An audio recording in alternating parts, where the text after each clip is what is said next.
The questions are divided into three parts. Now, first, we are going to discuss the 1 mark questions. The first question is: name any two groups of microorganisms from which antibiotics could be extracted. The answer is bacteria and fungi.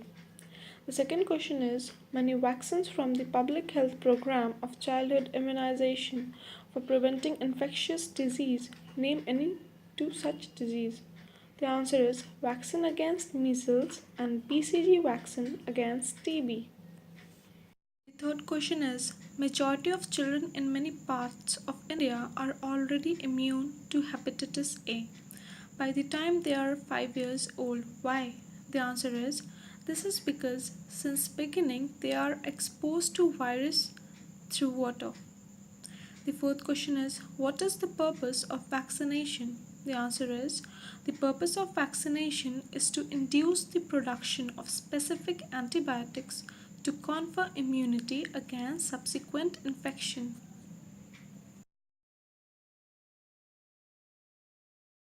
Now let us proceed with 2 marks questions. The first question is: what is an antibiotic? Give two examples. The answer is antibiotic is a chemical substance that kills bacteria secreted by microorganisms which can kill the pathogen. Example: penicillin and streptomycin. The next question is: name two diseases caused by protozoans. What are their causal organisms? The answer is sleeping sickness caused by trypanosoma, malaria by plasmodium, kala azar caused by leishmania. The third question is: which amongst the two diseases, acute or chronic, has adverse effect on the health of a person? Explain giving a suitable example. The answer is chronic disease lasts for a long time, so it is more harmful than acute disease. For example, cough and cold, viral fever are acute diseases which do not affect our health badly, and we become well within a week or so. While tuberculosis, which is a chronic disease, affects health drastically and has a long time effect on our body. The fourth question is: name the pathogens which can cause acne and sleeping sickness. For acne, it is staphylococci, and for sleeping sickness, it is trypanosoma.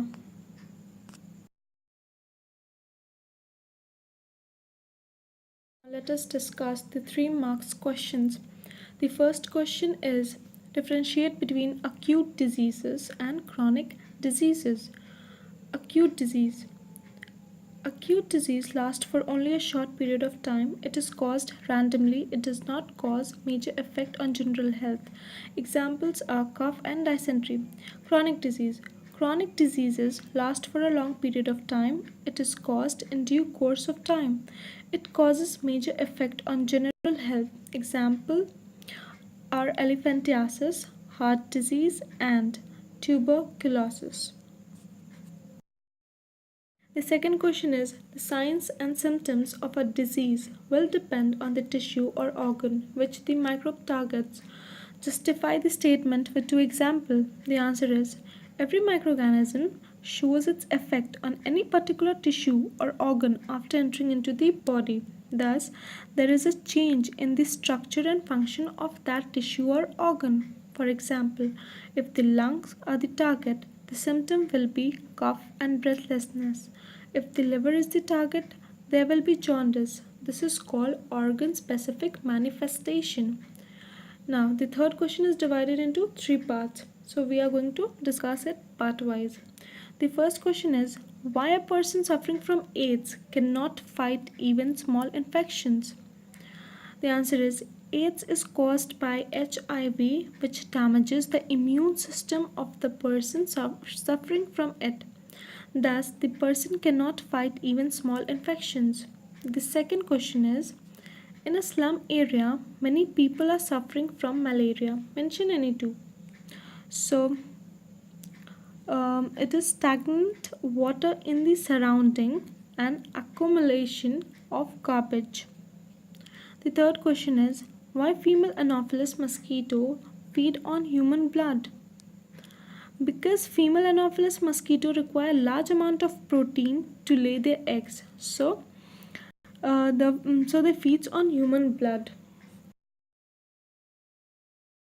The fourth question is, what is inflammation? Write the symptoms of this in human body. The answer is, in human body, when there is an infection, an active immune system recruits many cells to that affected tissue to kill the disease causing microbes. The recruitment process is called inflammation, and the symptoms are swelling and pain, fever. The fifth question is, state two principles of treatment of disease. There are two ways to treat an infectious disease. The first one is by reducing the effect of the disease by symptomatic treatment by taking a bed rest. The next one is by killing the microorganisms that act as infectious agent.